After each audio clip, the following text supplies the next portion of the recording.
I never imagined that the quiet laughter echoing down the hallway of my own home would one day haunt me more than any insult ever could. It wasn't loud, it wasn't cruel, at least not in the way people usually think of cruelty, but it was there, subtle, sharp, laced with contempt. And the worst part? It came from the woman I once believed would walk beside me through every storm. It's strange, isn't it? How we build our lives on love, sacrifice, trust, and somehow still find ourselves blindsided. I met Claire during a winter job fair when I was 27. She was radiant in this effortlessly quiet way. Not the kind of woman who needed to draw attention to herself, but the kind that made the air shift when she walked in. I was standing behind a table for a local tech startup, handing out leaflets and trying to keep warm. She wasn't even supposed to be there. She was accompanying a friend. But something in our eyes clicked. At that time, I was barely making enough to afford rent. I worked in back-end systems development for small logistics companies, hopping between contracts. It wasn't flashy. It wasn't the kind of job that impressed parents or turned heads. But I loved it. I loved the logic, the structure, the small thrill of building something that worked, something stable.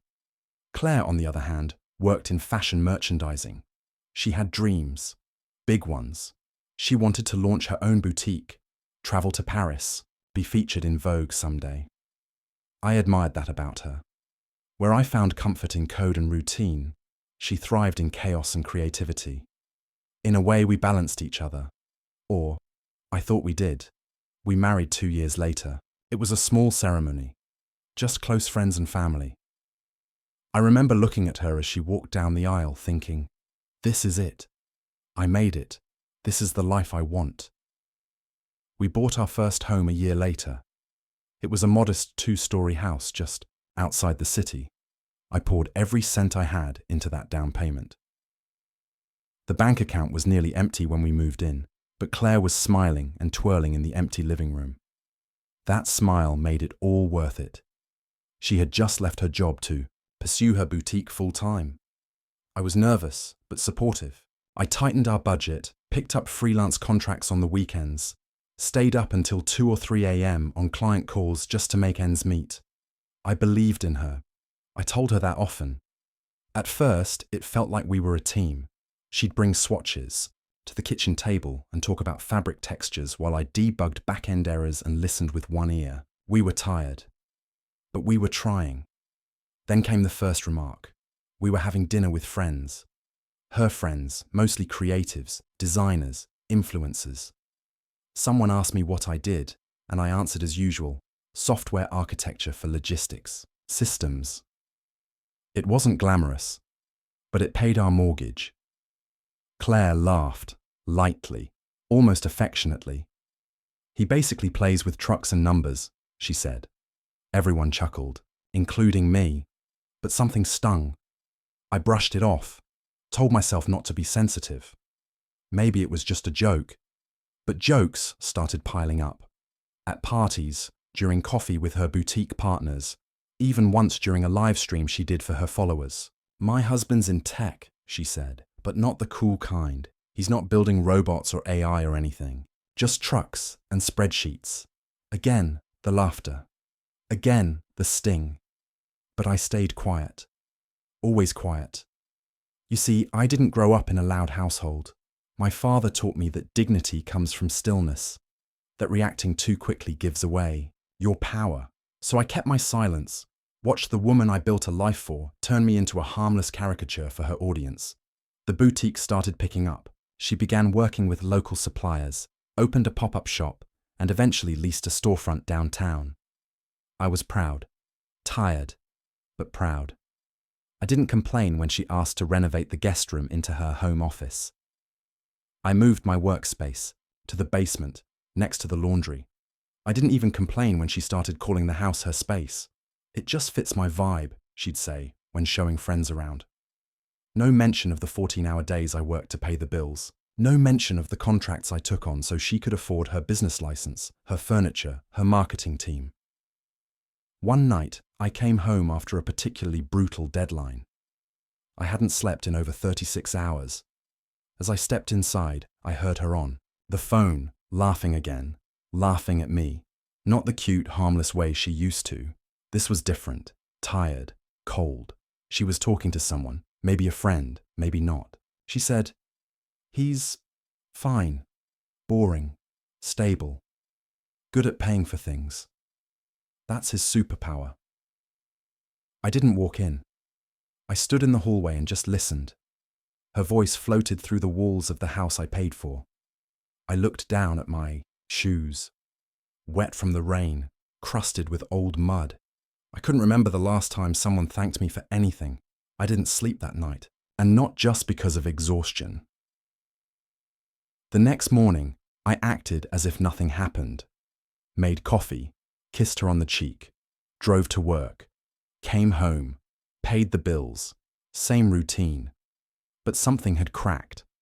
I began watching her more carefully, not in a paranoid way, just attentively, observing, listening, noting every time she dismissed what I did, every time she shifted the story to suit her image. And the more I watched, the more I realized this wasn't new. She never saw my work as valuable. Not really. I was just a safety net, the dependable man who held the umbrella while she danced in the rain. But I loved her. God help me, I did. And so I waited. Waited for the right moment. Not for revenge, for clarity. Because love should never feel like humiliation wrapped in politeness. And one day, I would find a way to remind her of that, or walk away with my pride intact. But not yet. Not just yet. People think betrayal always announces itself with yelling, shattered glass, storming doors. But sometimes it enters as a whisper, soft, repetitive, so quiet that you don't notice how deep it's cutting until you're bleeding under your own roof. After that night, things didn't change between us.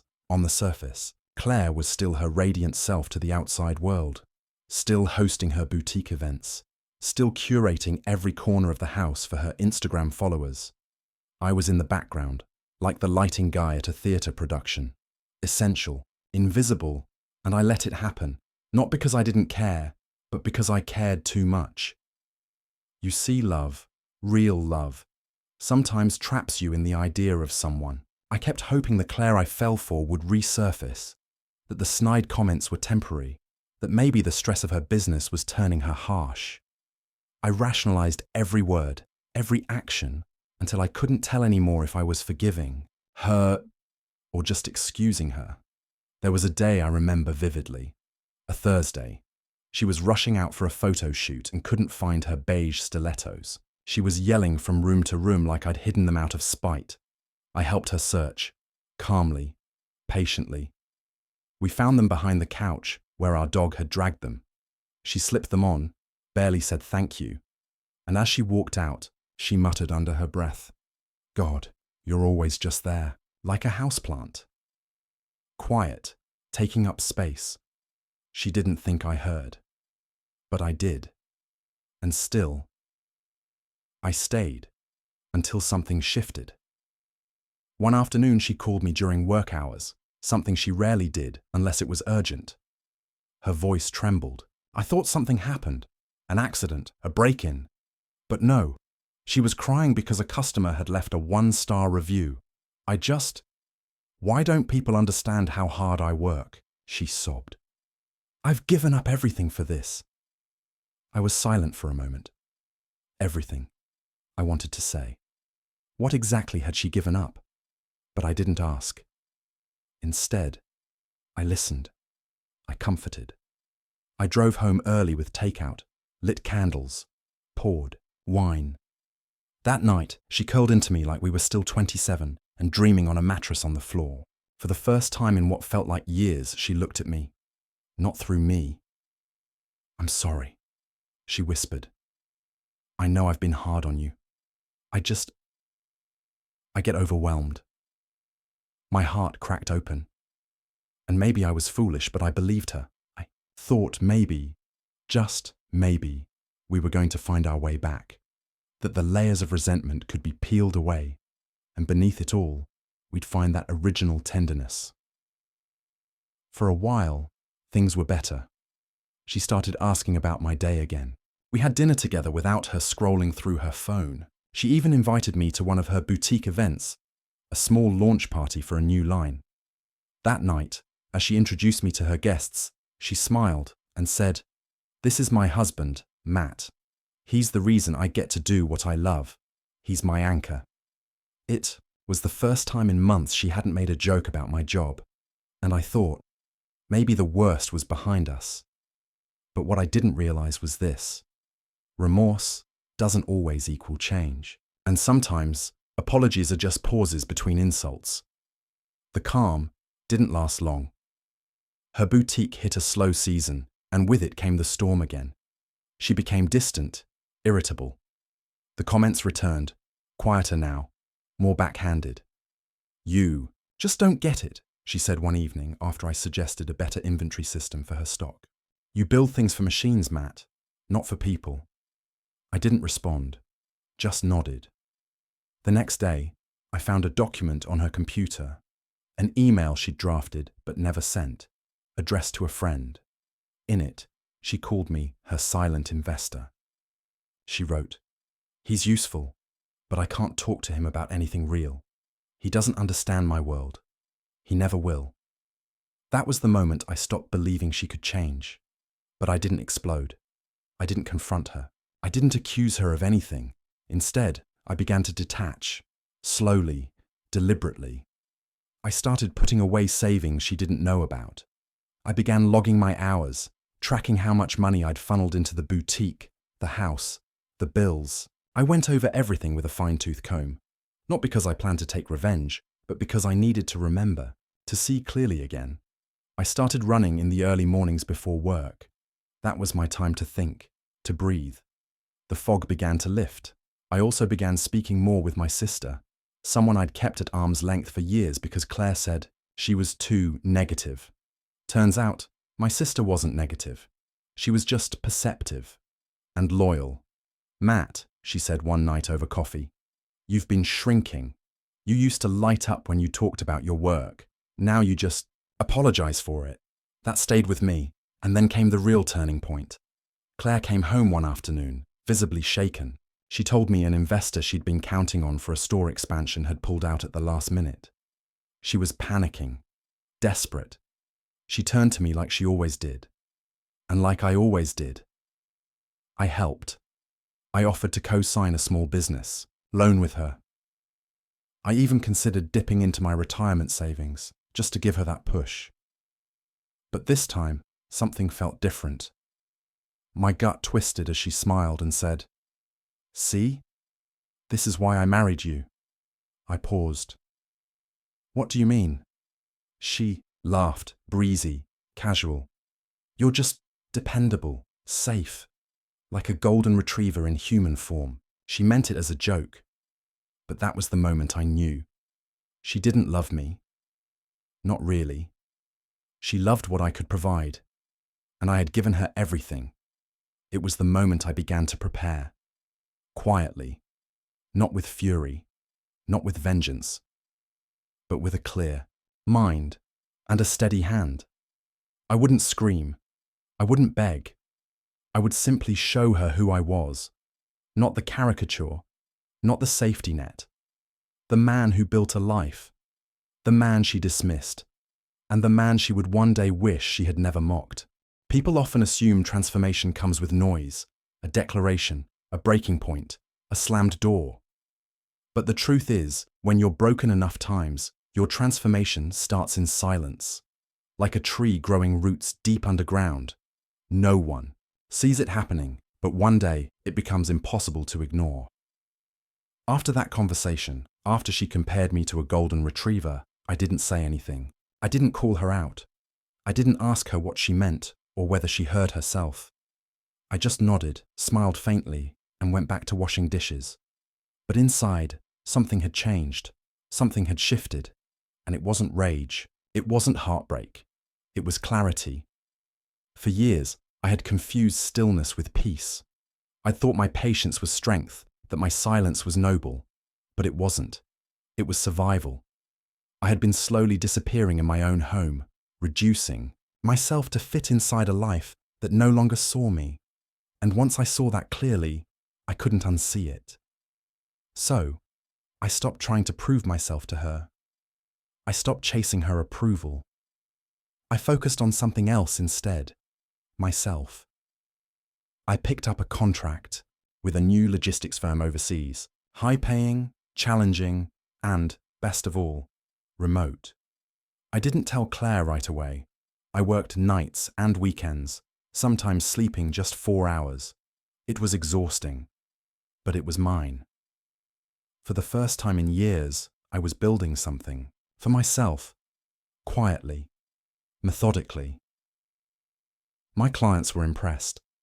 One of them invited me to join a new venture, a platform that streamlined global freight tracking. It wasn't glamorous, but it was revolutionary in our field.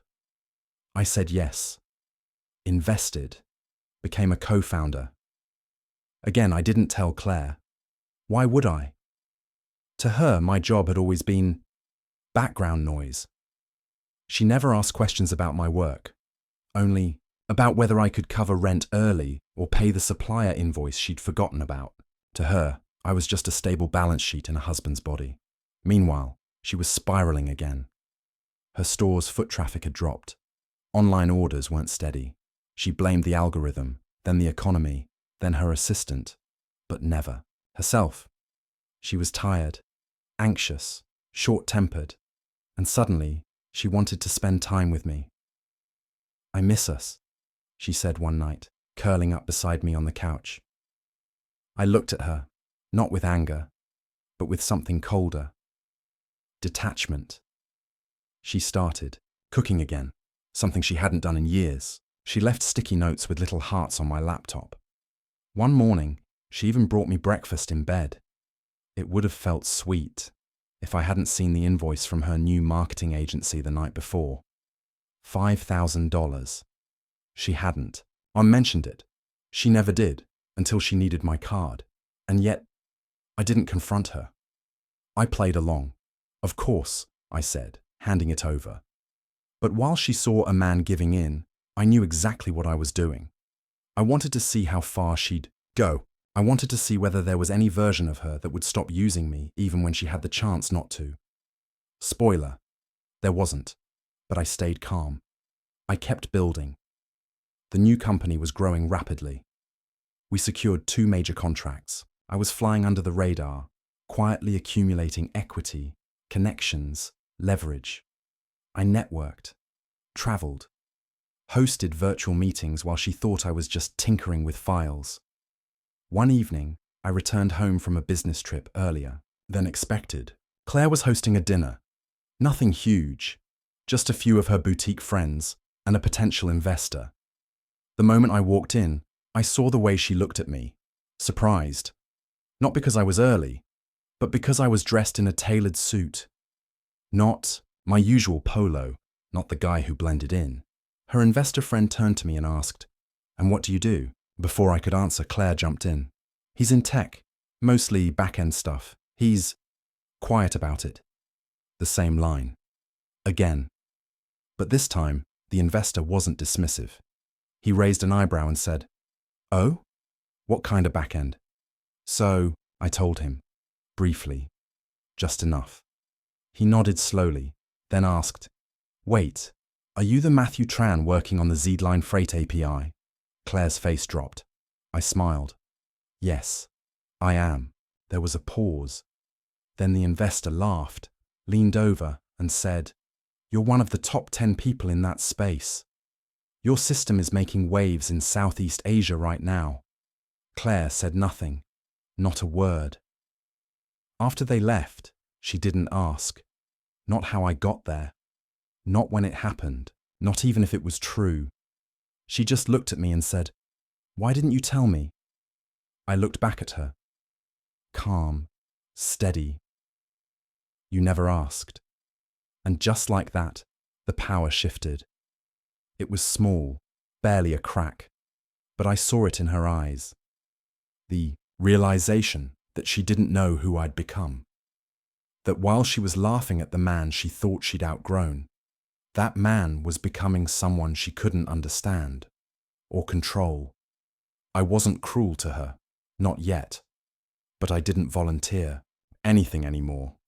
I didn't fill in the blanks for her. I let her wonder. I let her stew in her own assumptions. And for the first time, she was the one trying to keep up. She started texting me during the day. "How's work? Are you free for dinner?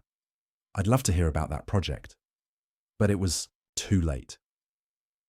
Not because I was bitter, but because the part of me that once yearned for her attention had gone quiet.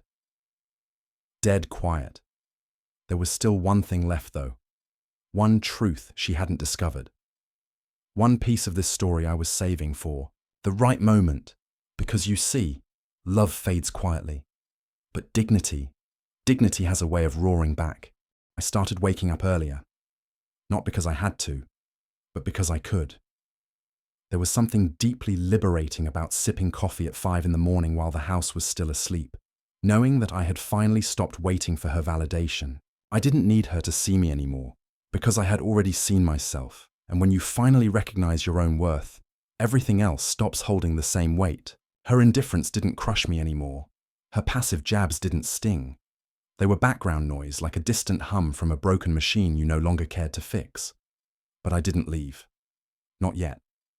I stayed because I wanted her to see it, to feel it. The distance she had carved with her own hands. The man she once thought she could keep in the shadows was stepping into the light, and she wasn't invited. The house, the mortgage, the credit cards, even the lease to her boutique, all in my name, quietly, methodically. I had arranged everything around her, not to control her, just to remind myself, I built this life, and I could unbuild it too. It wasn't revenge, it was balance, and balance was coming.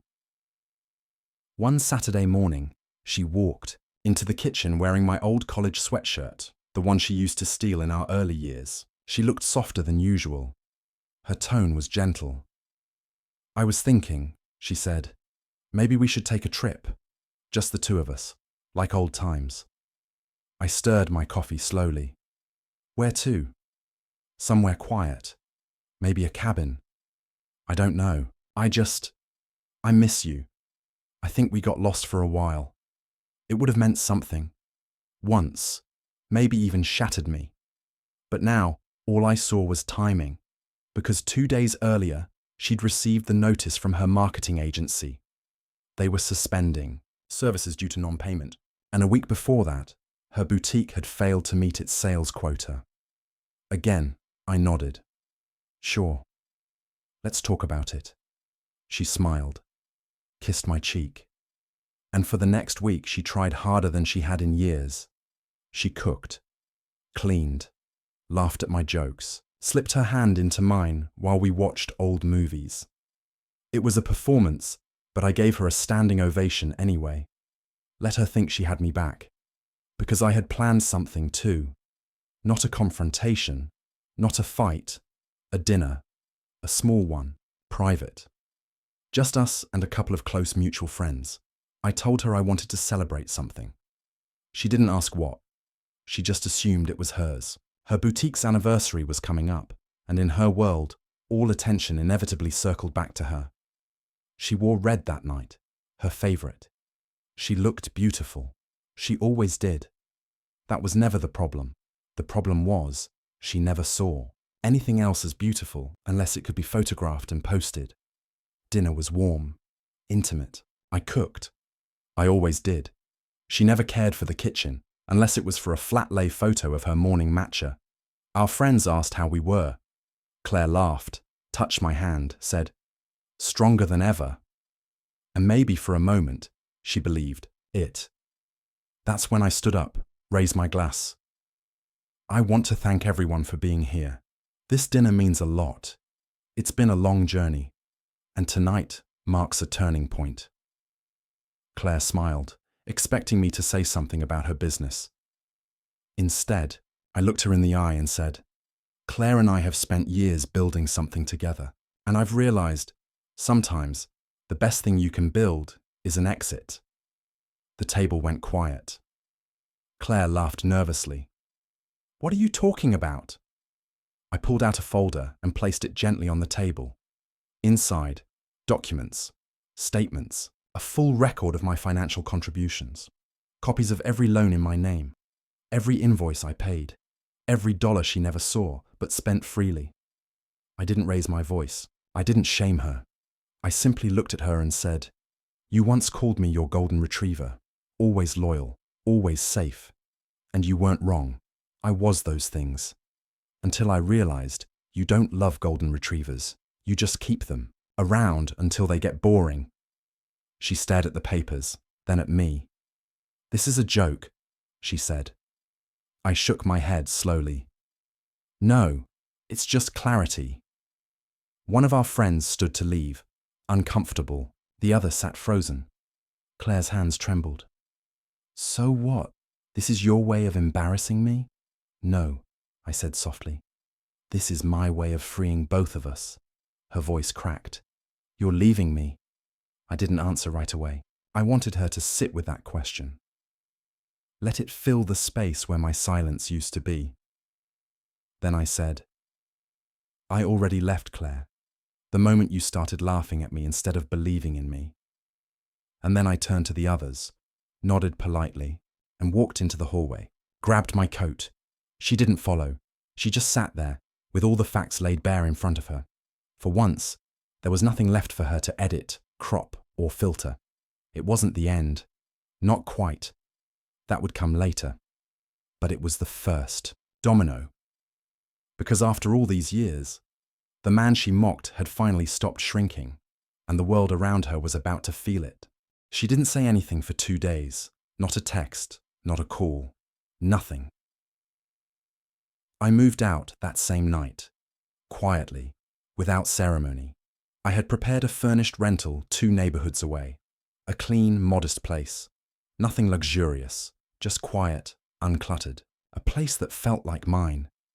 I didn't take much, just my laptop, some clothes, and the photo of my parents that used to sit in my home office before she turned it into her design room. I left the rest. I wanted her to see the space I left behind, not as a punishment, but as a message. This is what it feels like when someone you depend on disappears. On the 3rd day, she broke the silence, a single message. "Can we talk?"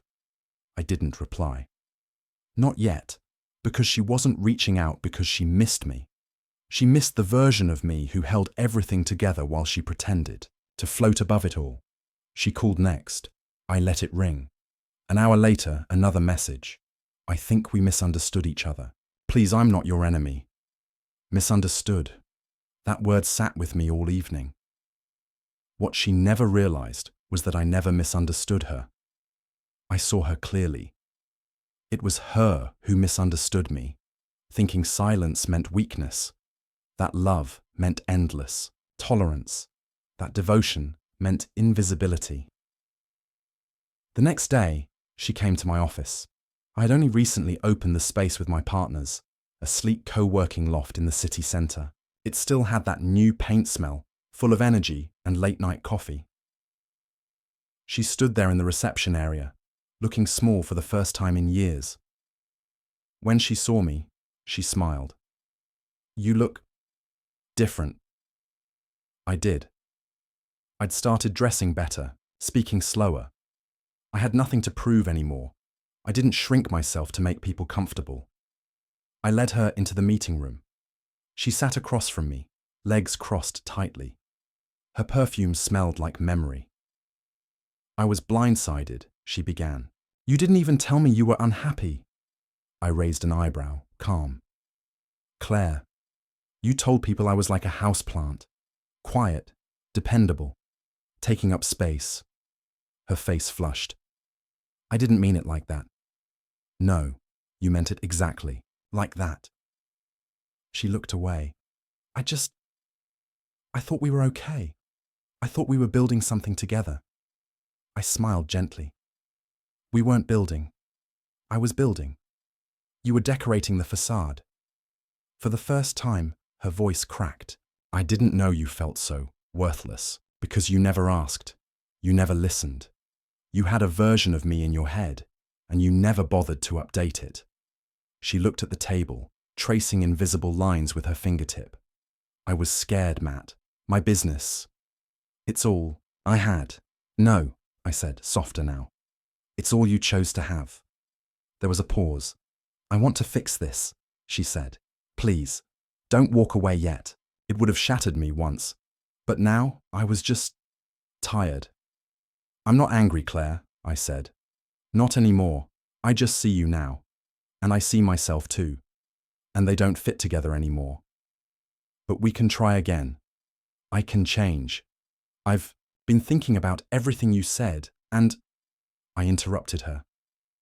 Calmly. I didn't come here to hear you change your lines. I came to deliver something.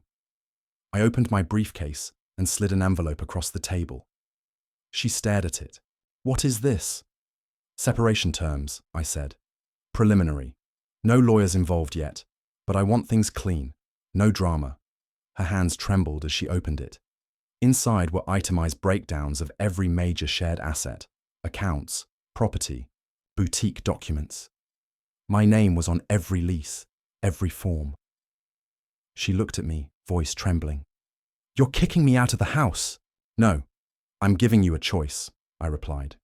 You can buy me out, or sell it. But I'm done paying for a place that feels like a stage set. I want peace. She laughed bitterly.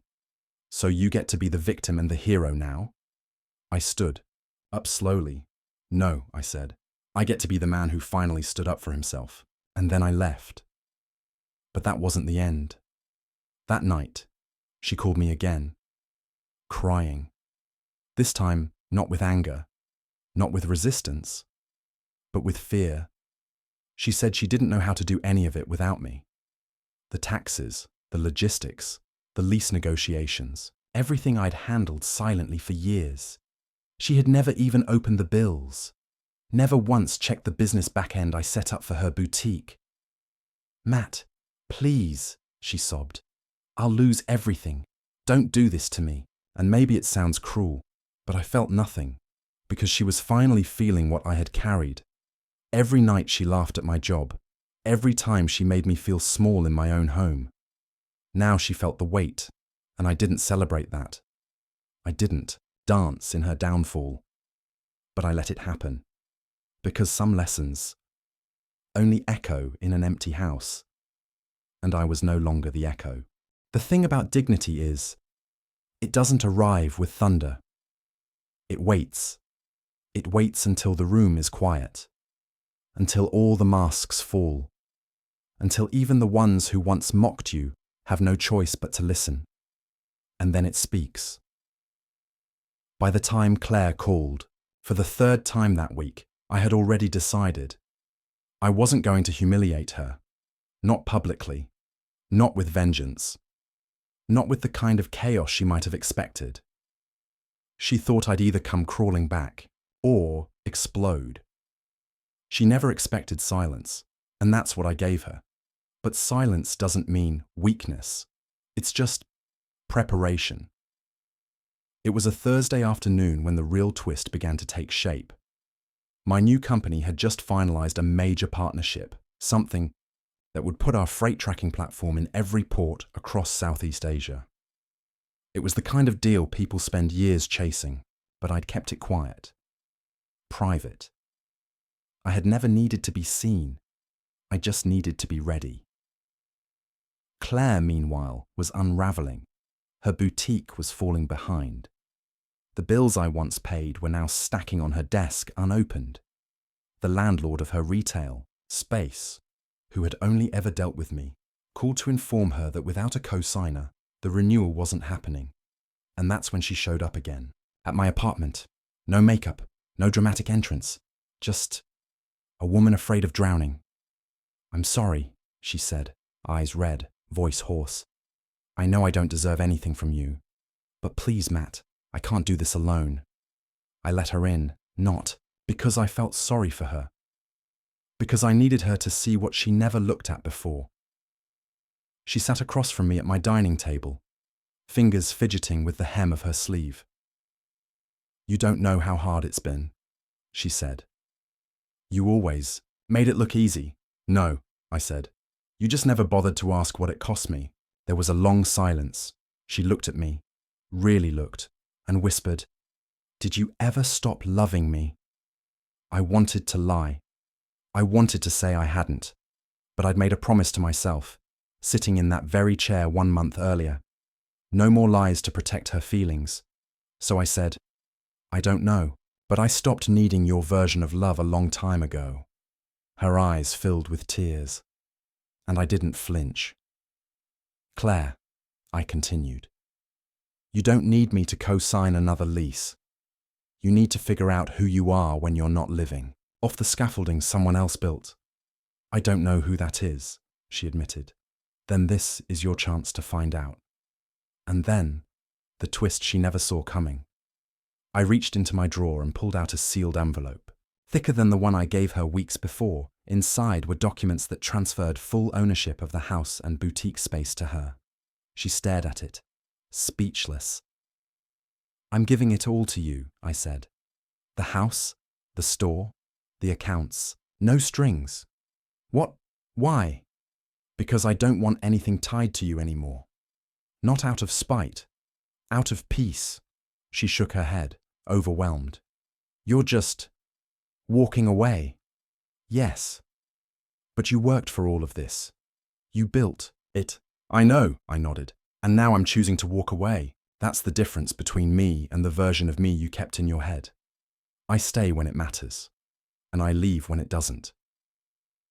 She started crying again, but this time, it wasn't theatrical. It was the cry of someone realizing they had underestimated the wrong person. "You don't owe me this," she whispered. "I know," I said, "but I owe it to myself to be free." She stood, walked to the door, then paused, and finally asked the one question she had never asked before. "Matt, what are you going to do now?" I smiled. "Live, without waiting for someone else to see me." She nodded slowly, then walked out, quiet, shaken. She had come for support. She left with the truth. She once laughed at my job, my quiet ways, my life. Now that life had risen above her, silent and strong like a mountain she could never climb again, and I hadn't raised my voice once, because the loudest revenge is dignity. It's been 6 months since she walked out of my apartment that night. 6 months since I handed her everything she thought she had taken from me. Not as a punishment, not to make her feel small, but because I had nothing left to prove. I had already won something far more valuable than any property or title. Myself. People often think closure comes in a final conversation, a slammed door, a grand gesture. But I've learned closure is just peace, quiet, often unnoticed. It doesn't need applause. It doesn't need anyone else to agree. It just arrives. Claire tried to contact me a few times after that night. At first, just to ask how I was. Then, with updates about the boutique. She said she'd hired a new assistant, was trying to get more involved in the business side of things. I wished her well, politely. But the responses were shorter each time. I had no anger left. No resentment. But no space for her anymore either, and she felt that. The last message I got from her came on a Tuesday morning. Just 3 words. "You were right." No explanation. No follow-up. And I never replied. Not because I didn't care, but because there was nothing left to say. I had spent years in a home where my voice echoed off walls that never answered. A house I paid for. A life I built. Only to be made to feel like a guest in both. But that man, the one who tolerated the laughs, the backhanded compliments, the polite dismissals, he's gone. Not hardened, not bitter, just gone. In his place is someone else. Someone quiet, yes, but not invisible. Someone who doesn't need permission to take up space. My new place isn't big. It doesn't have marble countertops or walk-in closets, but it's warm. Still. Honest. There are no curated shelves, no Instagram-ready corners. Just a desk by the window, a pot of coffee in the morning, and peace. Real peace. Work is thriving. Our platform was acquired last month. The press wanted interviews, podcasts, headlines. I said no, not out of pride, just preference. Let the work speak. I don't need to. I've started seeing someone new, slowly, carefully. She's kind, thoughtful. She asks questions. She listens. She doesn't try to curate who I am into something palatable. She just sees me. And I don't feel like I have to earn that. Some nights, I walk past the old neighborhood. I don't linger. I don't look at the house. Because it's not mine anymore. I gave it away, not out of weakness, but as a gift to myself. I left it behind so I could carry forward the one thing that mattered. My worth. It was never in the bricks, or the paycheck, or even the titles. It was in the way I stayed quiet when I could have screamed. It was in the way I stood up, not to destroy her, but to defend myself, and in the way I finally walked away, not because I hated her, but because I finally loved myself enough to stop staying small for someone else's comfort. So to anyone who's ever been mocked quietly, dismissed gently, made to feel like their existence was background noise, you don't need to shout to be heard. You just need to stop waiting for someone else to value what you already know is gold. Let them laugh. Let them belittle. Let them think they've outgrown you. And then, one day, let them turn around and find you already gone, not angry, not broken, but full free, and finally, home.